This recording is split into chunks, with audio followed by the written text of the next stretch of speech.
Okay. Assalamualaikum warahmatullahi taala wabarakatuh. Selamat malam. Selamat bertemu kembali selepas beberapa hari menghilang. Kita ni macam kelam-kelam macam berada di Cameron Highland lah pula kita punya. InsyaAllah moga-moga kita sampai dekat Cameron Highland.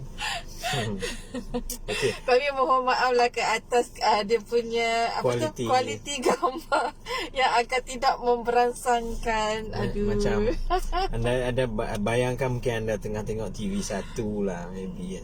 So kualiti dia macam tu lah. Yalah, betul. TV1 RTM. Okey, apa-apa pun kita seperti biasa di malam ini kita nak membincangkan lagi satu isu yang berkait sebenarnya dalam kita, sama ada kita nak menuju kepada rumah impian, kita dalam pembinaan rumah impian ataupun kita dah ada rumah impian. Setiap perkara ni dia akan ada isu-isu yang berbangkit sebenarnya. So malam ni kita nak membincangkan lagi satu isu yang berkait sebenarnya berkenaan dengan pintu. Cara nak membaiki pintu. Tapi sebelum kita proceed kepada perkongsian kami pada malam ini, jangan lupa untuk belanja kami, like banyak-banyak, tekan like tu, jangan juga pula. Kena lah, boleh jangan. Okay. Jangan lupa belanja kami banyak-banyak and sharekan perkongsian kami ni kepada rakan-rakan anda, kenalan anda, adik-beradik anda, siapa saja kenalan anda. Just tekan saja button share and tagkan kepada mereka supaya mereka pun dapat mendengar perkongsian kami pada malam ini. Okay, so malam ni kita bercakap berkenaan dengan cara nak membaiki pintu ataupun daun pintu, lebih kurang macam tu lah. Apa isu dia kalau kata benda yang melibatkan pintu ni? Satu, macam biasa, kalau kata pintu tu dia, contoh dia bukan terjatuh lah, dia sengit sikit kan.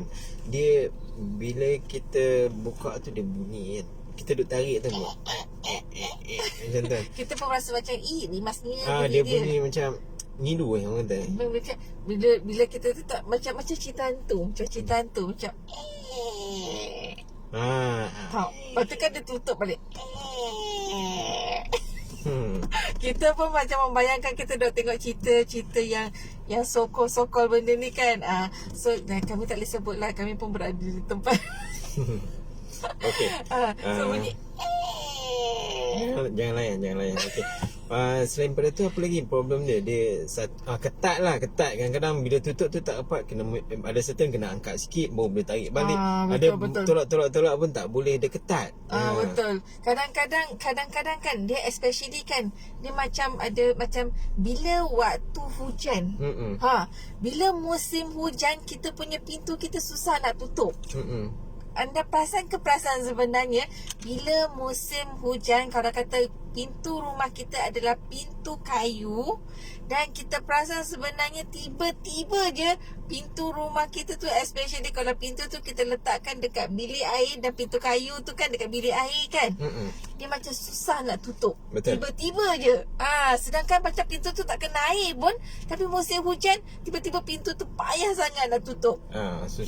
Dia mengembang, kata dia sejuk-sejuk tu dia mengembang. Dan benda ni juga common terjadi kalau kata macam dulu sometimes developer kalau dia buat rumah toilet, dia pakai pintu kayu kan. Betul. Jadi dia kena air, lepas tu dia kembang, dia jadi ketat jugalah. Tadi kita kata kalau kata masalah berkenaan dengan pintu, satu dia bunyi bising. Lepas tu dia ketat. Lepas tu kalau kata jenis pintu yang dia maybe berat sikit, daun tu dia macam terturun sikit tu, bila satu dia ketat, satu bila kita tolak bawah tu, nak pula lantai kita pakai jenis, maybe pakai contoh macam laminate floor semua macam tu, dia akan meninggalkan kesan dekat situ. Dia jadi macam bercalar kita punya lantai tu. Itu yang tak best tu. Betul. So malam ni sebenarnya kita nak membincangkan, orang kata bolehlah buat benda-benda yang boleh dikatakan DIY, yang boleh kita buat sendiri. Tapi yang last tu rasanya macam susah sikit lah kalau nak buat, sebab yang tu selalunya tukang yang akan buat. Tapi kalau yang macam lain-lain tu, insyaAllah dia boleh DIY. Kita sendiri sebenarnya boleh membetulkan pintu kita sendiri. So common tadi kita kata terjadi bila mana waktu hujan ataupun daun pintu tu terdedah kepada kelembapan, dan juga benda ni juga boleh jadi kalau kata dia rosak dekat bahagian engsel. Okey. So kita proceed, kita dah minta dia orang share belum Kita sebelum kita proceed kepada point, kita minta sekali lagi untuk anda sebenarnya sharekan perkongsian kami ni supaya lebih ramai lagi mendapat manfaat daripada perkongsian kami ini sebenarnya. So jangan lupa Sifat kayu ni sebenarnya bila mana berlakunya kelembapan yang tinggi, especially macam musim hujan, selalunya berlaku kelembapan yang tinggi, kayu akan mula mengembang sebenarnya. Tapi bila mana musim panas, berlakunya musim panas dan udara kita pun panas, kayu kita akan berlaku alright. Okay. Gangguan ini adalah disebabkan oleh masalah internet. Kita pun tak boleh. Dia kata apa, phone merajuk sebenarnya. Okey. Phone merajuk asal dia sebut iOS kan. Dia pun merajuk. Dia pun merajuk. Give up. Dia macam hati dia tisu sebenarnya. Bila mana tuan dia asal sebut iOS. Dia ternyanyi kat telinga cik iOS. Okey, kita go balik kepada poin yang nombor 1 tadi. So anda kena faham sebenarnya sifat kayu ni. Kalau kata sifat kayu ni, especially macam musim hujan, musim hujan adalah musim sebenarnya kelembapan yang tinggi. So bila kayu ni, bila dia terdedah dengan kelembapan yang tinggi, dia akan bersifat, dia akan menjadi mengembang. That's why lah sebenarnya kita rasa pintu kita tu susah nak tutup sebenarnya. So tapi bila mana berlakunya musim panas, tiba-tiba pintu kita tu boleh mudah saja ditutup. Tapi kalau musim hujan tu berlakunya pengembangan yang macam tu, kalau nak repair sebenarnya digalakkan sebenarnya repair di waktu musim panas. So kalau mana kita nak mungkin kita nak nipiskan sikit, maknanya dekat belah kita punya pintu kita tu, supaya nanti bila musim hujan, bila dia mengembang tu, tak adalah susah kita nak tutup tu. Alright. So kalau kita nak repair, sebenarnya kita repair menggunakan ketam. So rasanya ketam ada juga. Kalau kata ketam, sebenarnya kita boleh handle sendiri ketam tu. So tapi kalau ketam ni, terbaiknya sebenarnya kita kena buka pintu tu, buka panel pintu tu, kita kena baringkan dia and baru kita ketam. Janganlah kita tengok dia berdiri tu kita ketam kan. Itu yang dia jadi macam sengit macam tu. Kita pun main bila dia masih dalam keadaan yang berdiri macam ni, kita pun duk ketam macam tu. Kita ingatkan boleh rata, tiba-tiba dia dah indulate macam tu. Macam ni pula. So kalau mana anda nak sebenarnya DIY dan menggunakan ketam untuk supaya dia lebih bila musim hujan berlaku, bila dia mengembang tu, pintu tu senang nak tutup.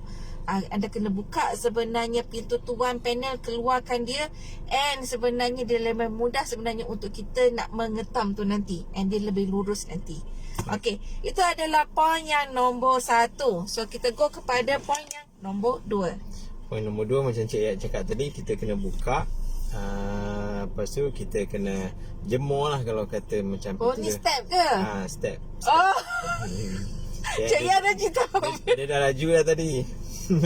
Okay. So step kedua tu dia buka. Lepas tu kita orang kata apa, jemur. Sebab kayu, yalah, ambil masa sikit kan. Kalau kata kelembapan tu dah meresap ke dalam, jemur sikit. Lepas tu kalau kata kita nak buat rectification sikit dekat kayu tu, maybe yang dah lama sikit, kita orang kata nak amplas, nak gosok, ataupun ada kita nak filler. Lepas tu ada kita nak shellac pun boleh. Betul. Ataupun kita ada nak cat pun boleh. Tapi tips nak menjemur ni, tips nak menjemur, jangan jemur direct di bawah cahaya matahari.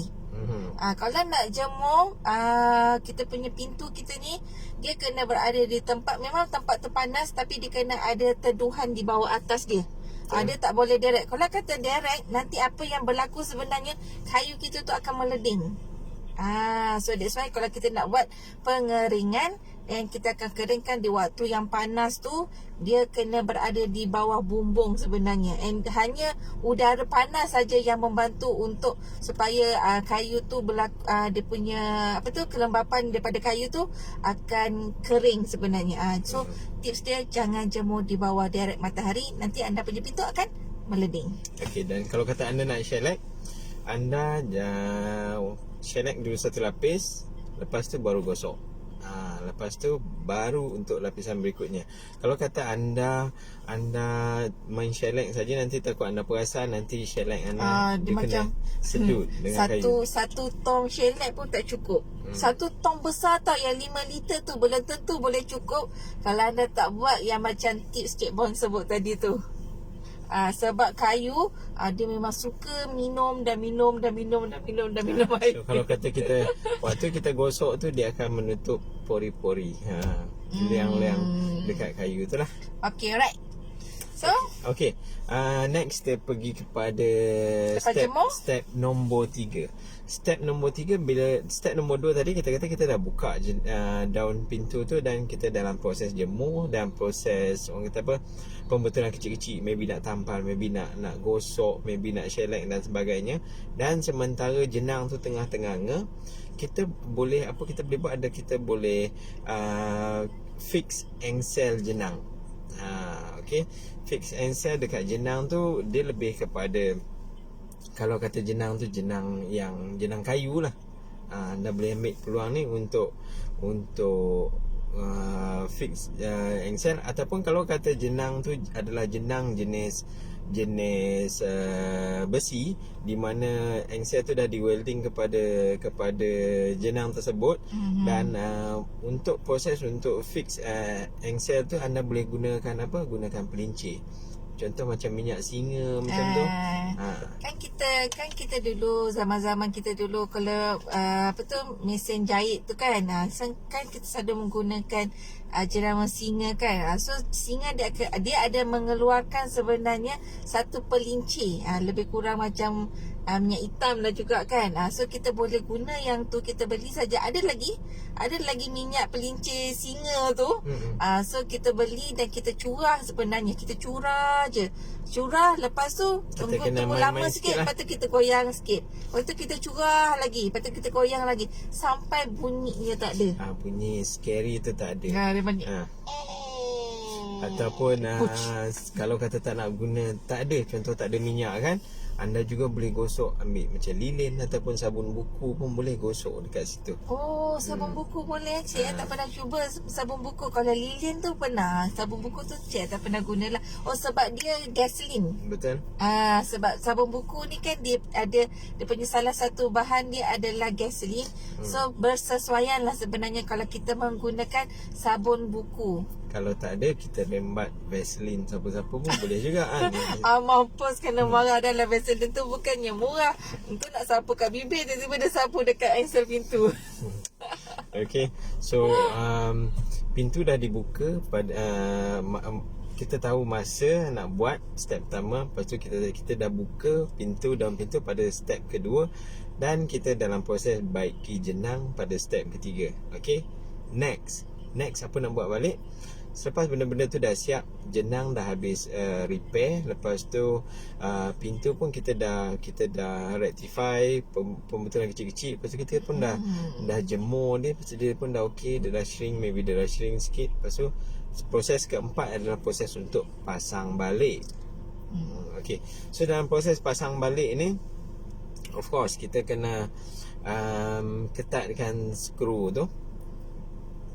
Dia lopak asal tu dia memang ada, tapi kalau kata bila kita pasang tu, kita pasang maybe macam ada tilt sikit macam tu, kita kena repair lopak dekat engsel tu lah. So dia boleh adjust kat situ. Kalau kata kita, kalau senang gunakan orang kata timbang air tu. Kan ada pembaris timbang air tu kan. So kalau kita pasang, kita punya pintu bila kita pasang tu dia tersengit macam tu. So kita kena betulkan di bahagian engsel sebenarnya. Benda tu nanti kita, macam engsel tu sebenarnya dia tertanam dekat dalam pintu tu. Dia bukan engsel yang letak dekat frame tau. Dia engsel yang lagi satu yang kita tanam dekat kita punya pintu tu. So yang itu dia boleh adjust sebenarnya. So nanti bila kita adjust, and kita ambil kita punya ruler yang timbang air tu, kita tengok bila dia dah rata, okey, dia dah cantik, dia dah tak ada sengit, then kita cuba kita tutup. So kalau kita tutup tu, dia tutup mudah saja. So okey. Okay. So kalau kata nak tutup tu still macam susah nak lepas. Dia ada kesan dekat jenang dekat sebelah lagi satu tu. Apa anda boleh buat? Anda boleh dalamkan sikit lopak untuk engsel tu dekat kayu tu.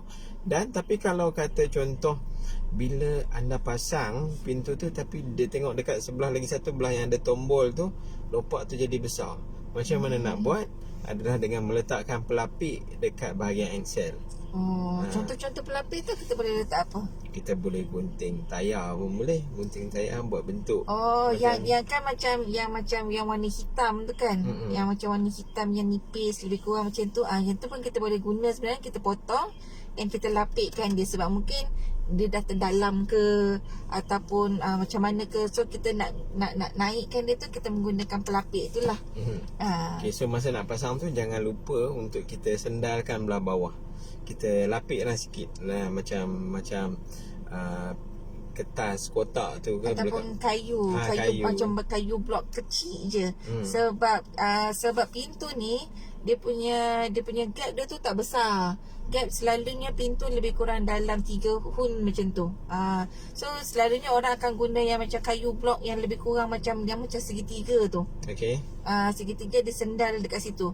Supaya bila mana kita nak pasang kita punya skru pada engsel tu, dia tak bergerak. Kalau tidak nanti takut dia terlari nanti. Mana tahu kita handle seorang-seorang je ke. Yalah. So kita kena menggunakanlah benda-benda yang boleh support sebenarnya supaya memudahkan kita bila kita nak skru balik. So bila semua dah okey, kena make sure skru tu ketat dekat engsel tu. Kalau tidak nanti dia bergerak tu, ada possibility untuk benda yang sama terjadi balik lah. So okay. So last, nombor 4. Nombor 5. Nombor 5 adalah melibatkan jenang jenis kayu. Jenang jenis kayu tu kalau kata ada masalah dekat bahagian engsel, kita kena ganti. Kita boleh ganti. Kalau kata jenang jenis kayu, kita boleh ganti engsel dia. Kalau jenang jenis besi, sebelah hidup tu kita pasang kepada kayu, pintu kayu, sebelah lagi mati di welding dekat jenang. Yang itu terbaiknya sebenarnya kita tukar jenang terus. Tukar jenang boleh sebab kalau kita tukar jenang, kita sekaligus dapat prevent orang kata apa, anai-anai lah. So itu kalau kata jenang besi lah. Tapi kalau kata jenang tu adalah jenang kayu and dia masih elok lagi, then kita boleh skru keluarkan engsel tu and kita gantikan dengan engsel yang baru. Dan kalau kata contoh dia cuma ada satu atas satu bawah, better jadikan 2 dekat bahagian atas. Kalau kata kita punya daun pintu tu berat. So kita tengoklah. Sebab kalau kita perasan dalam masa setahun ke ataupun 2 tahun ke kan, tiba-tiba kita punya pintu kita tu payah nak tutup, dia macam tersangkut dekat kita punya lantai tu, possibility dia punya engsel tu tak cukup. So dia punya tips dia adalah, kalau kata pintu kita adalah jenis pintu yang berat, especially pintu solid kayu ni, then terbaiknya adalah kita kena pasang extra engsel. So extra engsel tu maksudnya ada 2 dekat belah atas, dia berdekatan. Dia berdekatan, dan lagi satu nanti kita pasang dekat belah bawah. Selalunya orang pasang dekat atas dan bawah sahaja kan. So ini kita pasang dekat atas, tapi yang lagi satu tu berdekatan dengan yang dekat atas, yang satu lagi dekat belah bawah, supaya dia boleh support sebenarnya pintu tu yang daripada atas. Sebab yang menyupport kuatnya sebenarnya daripada engsel atas ni. Ataupun kita kena tahu daripada pintu yang solid ni, kita kena guna engsel yang jenis mana. Kita bukan main bantai je semua engsel yang sama, sebab ada engsel yang heavy duty. So especially macam pintu yang berat, kalau kata kita pergi dekat macam ballroom ke, ataupun dekat pintu macam dewan besar-besar ke kan, yang melebihi selalunya 10 kaki, 8 ke 10 kaki, yang tinggi macam tu, selalunya kita akan perasan dia punya engsel dia agak besar, dan yang itu kita akan panggil sebagai engsel heavy duty. Dan kalau kata betul-betul terlalu berat pintu tu, kita terpaksa tukar mekanisme, bukan engsel tepi tapi engsel atas bawah macam tu. So yang tu dinamakan sebagai pivot. So kita dah berkongsi dah cara-cara bagaimana kita nak membaiki pintu rumah kita. So kalau kata pintu rumah kita tak boleh nak tutup, especially bila musim hujan, kita tarik-tarik payah, tertarik payah macam tu kan. So ini adalah cara sebenarnya untuk anda membentulkan pintu rumah anda sendiri. Alright. Okey, anak kami pun dah sampai. So kami pun dah mulakan pergerakan